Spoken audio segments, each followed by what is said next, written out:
মানিকগঞ্জের ঘিওল উপজেলার পায়লা ইউনিয়নে বিএনপির ভারপ্রাপ্ত চেয়ারম্যান তারেক রহমান ঘোষিত রাষ্ট্রকাঠামো মোতায়েন ৩১ দফা প্রচারণা ও পথসভা অনুষ্ঠিত হয়েছে। রোববার বিকেলে ইউনিয়নের পায়লা মোড় এলাকায় এই সভার আয়োজন করে পায়লা ইউনিয়ন বিএনপি।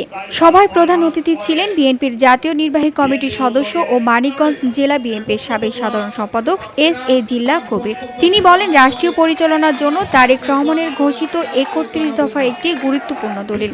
এতে বেকার ভাতা প্রবর্তন, দুইবারের বেশি প্রধানমন্ত্রী না হওয়ার বিধানসহ রাষ্ট্রীয় সংস্কারের নানা দিক লিপিবদ্ধ রয়েছে।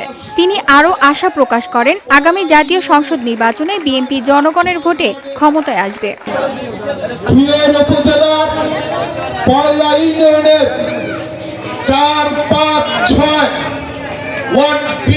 উদ্যোগে আজকে মহান বিপ্লবী তারেক রহমানের রাষ্ট্র কাঠামো মেরামতের ৩১ দফা প্রচারণার পথসভায় ৩১ দফা। পথসভায় বিশেষ অতিথি হিসেবে উপস্থিত ছিলেন জেলা যুবদলের আহ্বায়ক কাজী মোস্তাক হোসেন টিপু, ঘিওর উপজেলা বিএনপির সভাপতি মীর মানিকুজ্জামান মানিক সহ বিভিন্ন ইউনিয়ন ও ওয়ার্ড পর্যায়ের বিএনপি ও অঙ্গ সংগঠনের নেতৃবৃন্দ।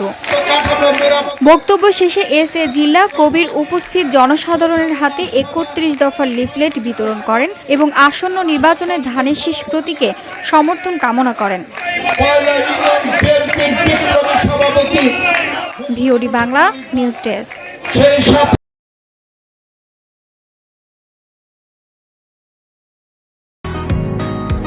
বসুন্ধরা, উত্তরা, বনশ্রী, কুড়িল ও বাড্ডা সহ রাজধানীর বিভিন্ন স্থানে অভিজাত ও অত্যাধুনিক মানের ফ্ল্যাট কেনার এক নির্ভরযোগ্য প্রতিষ্ঠান প্লেজেন্ট প্রপার্টিজ লিমিটেড। তাই আপনার স্বপ্নের আবাসনের জন্য আজই যোগাযোগ করুন। Pleasant Properties Limited, where destiny matches eventually.